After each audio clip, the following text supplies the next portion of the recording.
সুপ্রিয় দর্শক মণ্ডলী, আজ মঙ্গলবার 15 এপ্রিল 2025, 2রা বৈশাখ। জানাচ্ছি পত্রিকাগুলোর প্রধান প্রধান শিরোনাম।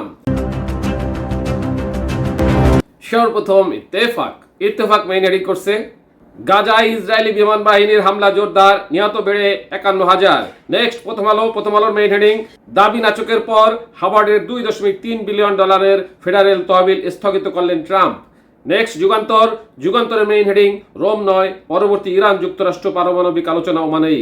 এরপর জনকণ্ঠর মেইন হেডিং, বাংলাদেশে আমার নামে গ্রেপ্তারি পরোয়ানা, রাজনৈতিক ষড়যন্ত্র তিউলিপ সিদ্দিক। এরপর ইনক্লাবের মেইন হেডিং, সম্পর্ক আরো শক্তিশালী করতে বাংলাদেশ তুরস্ক। নেক্সট আমাদের সময়ের মেইন হেডিং, এক দেশ এক ধর্ম এজেন্ডা বাস্তবায়নে ভারতের মুসলমানদের উপর নির্যাতন।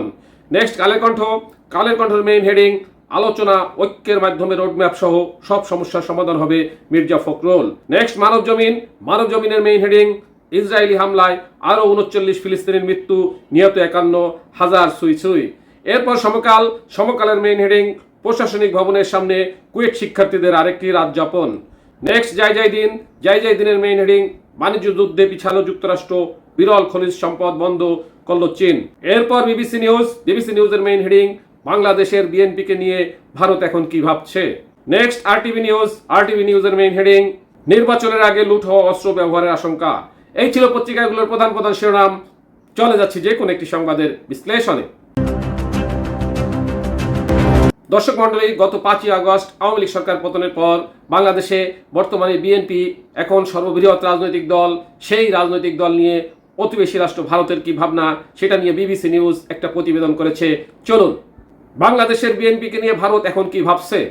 প্রতিবেশী ভারতকে নিয়ে বাংলাদেশ দীর্ঘদিন ধরে একটা কথা চালু আছে যে তারা সেদেশে এতকাল সব ডিম শুধু একটি ঝুড়িতে রেখেছে, মানে শুধু একটি দলের সঙ্গে তাদের সম্পর্ক ছিল, আর সেটা হলো আওয়ামী লীগ। সেদেশের অপর প্রধান রাজনৈতিক শক্তি বিএনপিকে নিয়ে ভারতের যে কোনো কারণে হোক একটা যে সমস্যা ছিল সে কথাও সুবিদিত। দিল্লিতে নেতা মন্ত্রী কূটনীতিকরা অবশ্য যুক্তি দেন, অতীতে বিএনপি শাসন আমলের অভিজ্ঞতা ভারতের জন্য তেমন ভালো ছিল না বলেই দুপক্ষের মধ্যে আস্থা ও ভরসার সম্পর্ক সেভাবে গড়ে ওঠেনি। আবার উল্টো দিকে বিএনপির পাল্টা বক্তব্য, তারা বাংলাদেশে নতজানু পররাষ্ট্রের বিরোধী এবং যে কোনো দ্বিপাক্ষিক সম্পর্ককে সমান মর্যাদার ভিত্তিতে দেখতে চায়, কিন্তু তাই বলে তাদের ভারত বিরোধী বলে চিহ্নিত করার কোনো যুক্তি নেই। কিন্তু 2024-এর 5ই আগস্ট বাংলাদেশের যে নাটকীয় পট পরিবর্তন ঘটে গেছে, সেই ঘটনা প্রবাহ বিএনপির সঙ্গে ভারতের সম্পর্কে একটা বাক বদলের অবকাশ তৈরি করছে নিঃসন্দেহে। দিল্লিতে রাজনীতি, নিরাপত্তা বা কূটনীতির পর্যবেক্ষকরা মনে করেছেন ভারতের বিশেষ কয়েকটি দাবি বা প্রয়োজনে যদি বিএনপি ইতিবাচক সাড়া দেয়, তাহলে ভারতের দিক থেকেও বন্ধুত্ব ও সহযোগিতার হাত বাড়াতে কোনো অসুবিধা থাকার নেই।